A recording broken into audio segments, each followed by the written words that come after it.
इस कहानी की शुरुआत में हम एक किंगडम की रानी को देखते हैं जो अपने विशाल महल के खूबसूरत से गार्डन में टहल रही थी। पूरा गार्डन बर्फ गिरने की वजह से सफेद हो गया था, लेकिन रानी देखती है कि एक गुलाब का फूल अभी भी खिल रहा था जो अकेले बर्फ और ठंड से लड़ रहा था। रानी उस गुलाब को तोड़ने के लिए अपना हाथ आगे बढ़ाती है, लेकिन इस दौरान उनके हाथ में गुलाब का कांटा लग जाता है जिससे उनके हाथ से खून निकलने लगता है और खून की 3 बूंदें नीचे बर्फ पर गिर जाती हैं। रानी को सफेद बर्फ के चादर में खून की लाल बूंदें बहुत खूबसूरत लगती हैं और वो प्रेग्नेंट थी, इसीलिए वो इच्छा जाहिर करती है कि जिस तरह गुलाब की पंखुड़ियां लाल है, ठीक उसी तरह उनके होने वाले बच्चे के होठ लाल हो और वो सफेद बर्फ की तरह खूबसूरत हो। साथ ही उनके बच्चे के बाल कौवे के पंखों की तरह काले हो और जिस तरह गुलाब ठंड से लड़ रहा है, ठीक उसी तरह वो भी बुराई से लड़े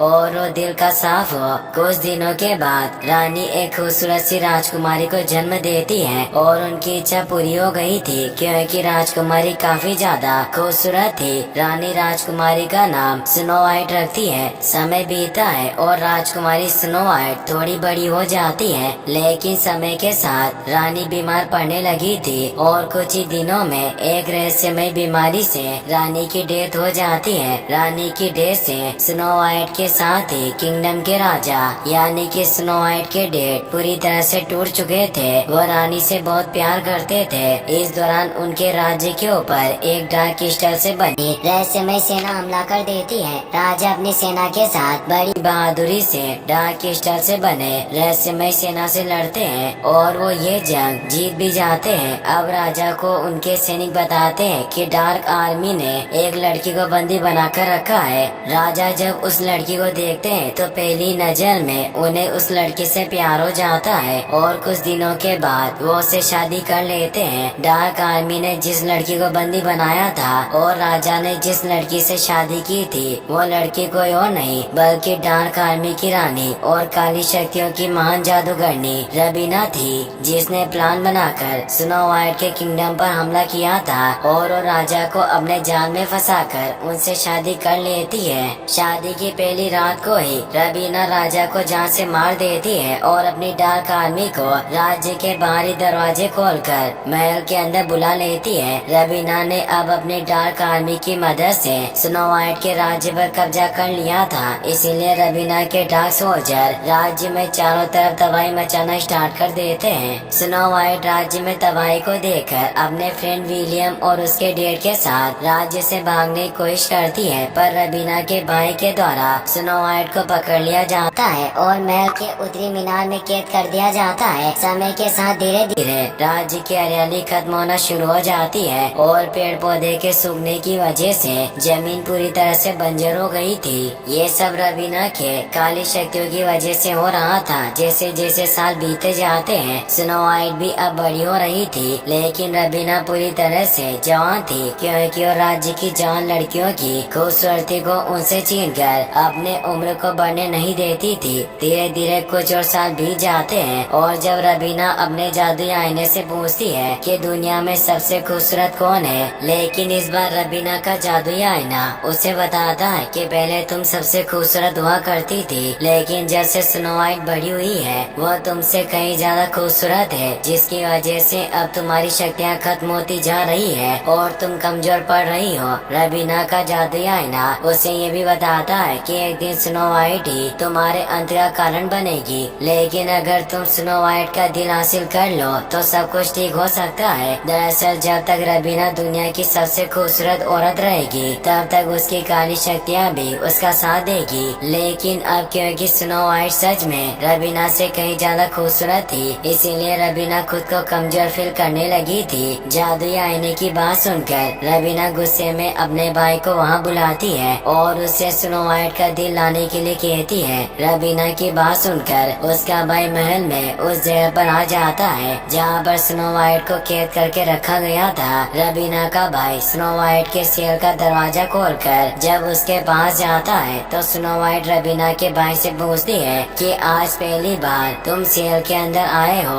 आखिर तुम्हें क्या चाहिए। इस पर रबीना का भाई स्नो वाइट को बताता है कि मेरी बहन ने तुम्हारा दिल लाने के लिए भेजा है, अब इससे पहले कि रबीना का भाई स्नो वाइट को कोई चोट पहुंचाता, स्नो वाइट रबीना के भाई पर हमला करके अपने शहर से बाहर निकल जाती है और घोड़े पर बैठकर वहाँ से भाग जाती है। इस दौरान रबीना के सोल्जर स्नो वाइट को पकड़ने की कोशिश भी करते हैं, लेकिन इसका कोई भी फायदा नहीं होता है क्योंकि स्नो वाइट भागते हुए डार्क फॉरेस्ट में चली गई थी, जहाँ पर रबीना की काली शक्तियाँ काम नहीं करती थी, जिसकी वजह से उसके ब्लैक सोल्जर डार्क फॉरेस्ट के अंदर नहीं जाते हैं। डार्क फॉरेस्ट के अंदर जाने के बाद स्नो वाइट को डरावनी आवाजें सुनाई देने लगती है और वो डार्क फॉरेस्ट के अजीब से जानवरों को देखकर डर जाती है और बेहोश होकर नीचे गिर जाती है। रबीना को जब पता चलता है कि स्नो वाइट उसके केस से भागकर डार्क फॉरेस्ट के अंदर चली गई है, तो अपने भाई पर बहुत गुस्सा होती है और उसे जल्द से जल्द किसी ऐसे व्यक्ति को ढूंढने के लिए कहती है जो डार्क फॉरेस्ट में जाकर स्नो वाइट को वापस ला सके, क्योंकि डार्क फॉरेस्ट में शक्तियों के काम न करने की वजह से वो कुछ भी नहीं कर सकती थी। रबीना के कहने पर उसके महल में एरिक हंट्समैन नाम के एक योद्धा को बुलाया जाता है, जो बड़ी आसानी से डार्क फॉरेस्ट में जाकर स्नो वाइट को वापस ला सकता था, क्योंकि वो इससे पहले भी डार्क फॉरेस्ट में जा चुका था। लेकिन एरिक ऐसा करने से साफ साफ मना कर देता है और रबीना से कहता है कि डार्क फॉरेस्ट काफी ज्यादा खतरनाक है, जिससे अगर स्नो वाइट चली गई है तो अब तक वो मारी जा चुकी होगी। रबीना को किसी भी तरह स्नो वाइट या फिर उसका दिल चाहिए था, इसीलिए वो एरिक से कहती है कि अगर तुम मेरे लिए डार्क फॉरेस्ट से स्नो वाइट या फिर उसके दिल को लाओगे तो मैं तुम्हारी मरी हुई वाइफ को वापस से जिंदा कर दूंगी। एरिक अपनी वाइफ से बहुत प्यार करता था, इसीलिए वो रबीना के इस ऑफर को ठुकरा नहीं पाता और रबीना के भाई और उसके कुछ सैनिकों के साथ डार्क फॉरेस्ट में स्नो वाइट को ढूंढने के लिए चला जाता है। अब क्योंकि एरिक को डार्क फॉरेस्ट के बारे में पहले से ही काफी कुछ पता था, इसीलिए वो जल्दी डार्क फॉरेस्ट में छुपी स्नो वाइट को ढूंढ लेता है। स्नो वाइट एरिक से रिक्वेस्ट करती है कि वो उसे रबीना के हवाले ना करे। स्नो वाइट की बात सुनकर एरिक रबीना के भाई से कहता है कि पहले रबीना उसकी वाइफ को ठीक करे और फिर उसके बाद वो स्नो वाइट को रबीना के हवाले करेगा। एरिक की बात सुनकर रबीना का भाई उसे बताता है कि मेरी बहन के पास भले काफी ज्यादा काली शक्तियाँ हैं, लेकिन वो किसी मरे हुए इंसान को जिंदा नहीं कर सकती और उसने तुम्हें सिर्फ बेवकूफ बनाया है। रबीना के भाई की बात सुनकर एरिक गुस्से में आ जाता है और उसके ऊपर हमला करके सारे सैनिकों को जान से मार देता है। रबीना का भाई किसी तरह वहाँ से अपनी जान बचाकर भागने में कामयाब हो जाता है। स्नो वाइट इसके बाद एरिक से खुद को सुरक्षित अपने बचपन के फ्रेंड विलियम के डेड के पास पहुँचाने के लिए कहती है, क्योंकि विलियम के डेड का एक किला था जहाँ पर स्नो वाइट सुरक्षित रह सकती थी। एरिक कोई भी काम फ्री में नहीं करता था, इसीलिए जब स्नो वाइट इस काम के बदले उसे 100 सोने के सिक्के देने का वादा करती है, तो उसे विलियम के डेड के पास पहुंचाने के लिए राजी हो जाता है। अगले सीन में हम विलियम को देखते हैं, जो अब स्नो वाइट की तरह ही काफी बड़ा हो चुका था और एक बेहतरीन योद्धाओं के होने के साथ ही एक बेहतर तीरंदाज भी था। विलियम के डेड जब उसे बताते हैं कि स्नो वाइट किले से भाग गई है, तो विलियम भी अपनी बचपन की दोस्त स्नो वाइट की मदद करने के लिए निकल पड़ता है। विलियम रबीना के भाई और उसके सैनिकों का रास्ता रोककर रबीना के भाई से पूछता है कि क्या तुम्हें किसी तीरंदाज की जरूरत है। रबीना के भाई के पास पहले से ही बेहतरीन तीरंदाज थे और उसे विलियम में कोई भी इंटरेस्ट नहीं था, इसीलिए अपने तीरंदाज से विलियम को मारने के लिए कहता है। विलियम बड़ी आसानी से तीरंदाज के हमले से बच जाता है और अपने अचूक निशाने से उस सैनिक को मार गिराता है। विलियम की बहादुरी और उसके युद्ध करने की कला को देखकर रबीना का भाई उसे अपनी सेना में शामिल कर लेता है और फिर इसके बाद वो सभी रबीना की खोज में निकल पड़ते हैं। अगले सीन में हम एरिक और स्नो वाइट को देखते हैं, जिन्हें डार्क फॉरेस्ट में एक जायंट मॉन्स्टर मिलता है। एरिक जायंट मॉन्स्टर को देखकर उसे मारने की कोशिश करता है, लेकिन इसका कोई भी फायदा नहीं होता है, क्योंकि जायंट मॉन्स्टर एरिक पर हमला करके उसे नीचे गिरा देता है। अब इससे पहले कि जायंट मॉन्स्टर एरिक को कोई नुकसान पहुंचाता, स्नो वाइट ये सब देखकर जायंट मॉन्स्टर के सामने आ जाती है और जोर से चिल्लाती है स्नो वाइट। जब जायंट मॉन्स्टर की आंखों में देखती है तो वहाँ से चला जाता है। स्नो वाइट इसके बाद एरिक के साथ डार्क फॉरेस्ट से बाहर आ जाती है। डार्क फॉरेस्ट से बाहर आने पर नदी के किनारे उन्हें कुछ औरतें मिलती है, जिन्होंने उन्होंने अपने हाथों में तीर धनुष उठा रखा था और एरिक और स्नो वाइट से पूछती है कि तुम कहाँ से आ रहे हो। इस पर एरिक उन औरतों को बताता है कि हम रानी रबीना से बचकर भागते हुए आ रहे हैं। एरिक की बात सुनकर वो औरतें एरिक और रूबीना को अपने साथ अपने गांव में ले जाती है। गांव में पहुंचकर एरिक और स्नो वाइट को पता चलता है कि गांव में एक भी आदमी नहीं थे, क्योंकि गांव के सारे आदमियों को रबीना ने अपने सैनिक बनाने के लिए बंदी बना ले गई थी। साथ ही गांव की सारी औरतें और लड़कियों ने अपने चेहरे को खराब कर लिया था ताकि रबीना उनकी खूबसूरती छीनने के लिए उन्हें भी बंदी बनाकर ना ले जाए। गांव में आने के बाद एरिक को पता चलता है कि स्नो वाइट राजकुमारी है। अब क्योंकि स्नो वाइट गांव की औरतों के साथ सुरक्षित थी, इसीलिए एरिक गांव से जाने का फैसला करता है। लेकिन एरिक के गांव से बाहर जाते ही गांव में रबीना का भाई अपने सैनिकों के साथ आ जाता है, जो गांव में आग लगाकर चारों तरफ तबाही मचाना स्टार्ट कर देता है। एरिक जब गांव में लगी आग को देखता है तो गांव में वापस आ जाता है और स्नो वाइट को एक बार फिर से अपने साथ वहां से ले जाता है, क्योंकि वो किसी भी तरह स्नो वाइट को रबीना के भाई से बचाना चाहता था। अगले सीन में हम जादूगरनी रबीना को देखते हैं, जो अब समय के साथ काफी कमजोर हो गई थी और उसे अपने बचपन की वो बातें भी याद आ रही थी। जब एक राजा उसे लेने आ रहा था तब रबीना की माँ ने उसके ब्लड को एक रहस्यमय पदार्थ में मिलाकर रबीना को पिलाया था और उसे एक जादुई आईना देते हुए कहा था कि तुम्हारी सुंदरता ही तुम्हारी रक्षा करेगी। रबीना की माँ का दिया हुआ जादुई आईना आज भी रबीना के पास था और रबीना की माँ की कई बार सच साबित हुई कि रबीना की सुंदरता ने ही उसे अब तक सुरक्षित रखा था और वो एक विशालकाय किंगडम की रानी थी। लेकिन रबीना की काली शक्तियाँ सिर्फ तब तक की रबीना का साथ दे सकती थी जब तक कि रबीना दुनिया की सबसे खूबसूरत औरत हो। लेकिन अब क्योंकि स्नो वाइट रबीना से कहीं ज्यादा खूबसूरत थी, इसीलिए अब रबीना कमजोर पड़ रही थी। वहीं दूसरी तरफ जब स्नो वाइट एरिक के साथ जंगल के रास्ते से होते हुए आगे बढ़ रही थी तो उसका पैर रास्ते में बिछाए गए ट्रैप में फंस जाता है, जिसके बाद वो दोनों ही पेड़ से नीचे लटक जाते हैं। अब देखते देखते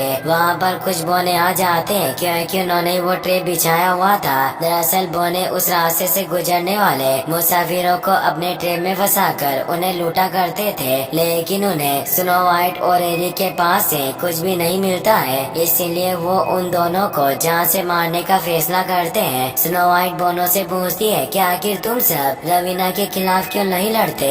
इस पर बोने स्नो वाइट को बताते हैं कि उन्होंने तब से ही युद्ध करना छोड़ दिया है जब से उनके राजा की डेथ हुई है। बोनो की बात सुनकर स्नो वाइट उन्हें बताती है कि मैं तुम्हारे राजा की बेटी और तुम्हारी राजकुमारी हूँ। बोनो को स्नो वाइट की बात तो विश्वास नहीं होता, इसीलिए हंसने लगते हैं। लेकिन एक अंधा बोना अपने साथियों को बताता है कि स्नो वाइट के रंगों में शाही खून दौड़ रहा है और एक दिन यही रबीना के अंत का कारण बनेगी। अपने साथी की ऐसी बातें सुनकर बोने स्नो वाइट और एरिक को आजाद कर देते हैं और उन दोनों को गुफाओं के एक सीक्रेट रास्ते से मैजिकल फेरी लैंड फॉरेस्ट में ले आते हैं, क्योंकि बोनो के हिसाब से वो फॉरेस्ट पूरी तरह से सुरक्षित था। लेकिन अगली सुबह रबीना का भाई अपने सैनिकों के साथ स्नो वाइट को ढूंढते हुए उस मैजिकल फॉरेस्ट में आ जाता है। रबीना के भाई और उसके सैनिकों के फॉरेस्ट में आने की वजह से एरिक, स्नो वाइट और बोने उनसे बचकर वहाँ से भागने लगते हैं। इस दौरान विलियम, जो सिर्फ स्नो वाइट को ढूंढने के लिए रबीना की सेना में शामिल हुआ था, वो स्नो वाइट तक पहुँच जाता है ताकि उसकी मदद कर सके। स्नो वाइट भी विलियम को पहचान जाती है और उससे मिलकर बहुत खुश होती है। वहीं दूसरी तरफ एरिक और रबीना का भाई एक दूसरे से लड़ रहे थे।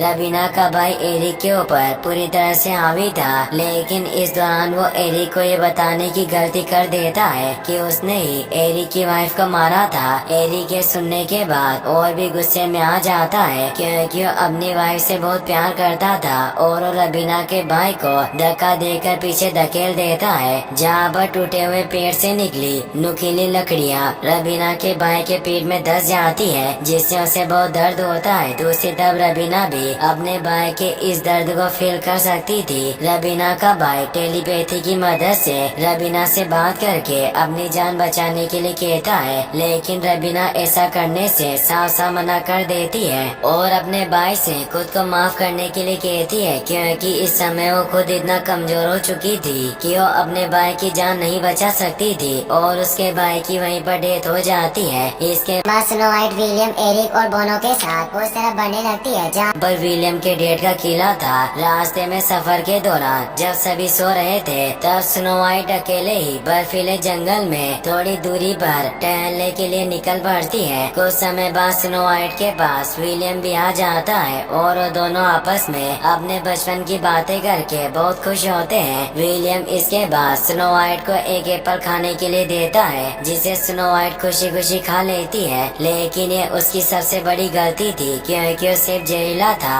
जिसे खाने के बाद स्नो वाइट की बॉडी में बदलाव आना शुरू हो जाते हैं। दरअसल जिसे वो विलियम समझ रही थी वो वास्तव में विलियम नहीं बल्कि जादूगरनी रबीना थी, जो विलियम का रूप लेकर स्नो वाइट के पास उसे अपना जहरीला सेब खिलाने के लिए आई थी। अब इससे पहले कि रबीना स्नो वाइट की बॉडी से उसका दिल निकालती, वहाँ पर स्नो वाइट को ढूंढते हुए एरिक और विलियम आ जाते हैं, जिसकी वजह से काले कुओं में बदलकर रबीना को वहाँ से भागना पड़ता है। स्नो वाइट की ऐसी हालत देखकर एरिक और विलियम बहुत दुखी थे। अब क्योंकि विलियम स्नो वाइट से प्यार करता था इसीलिए वो स्नो वाइट को किस करता है। इसके बाद स्नो वाइट को विलियम के पिता के किले में लाया जाता है, जहाँ पर एरिक स्नो वाइट के कमरे में जाकर कहता है कि तुम मुझे मेरी बीवी की याद दिलाती हो। दरअसल अब एरिक भी स्नो वाइट से प्यार करने लगा था और यही कारण था कि वो स्नो वाइट के साथ रहकर उसकी सुरक्षा करता था।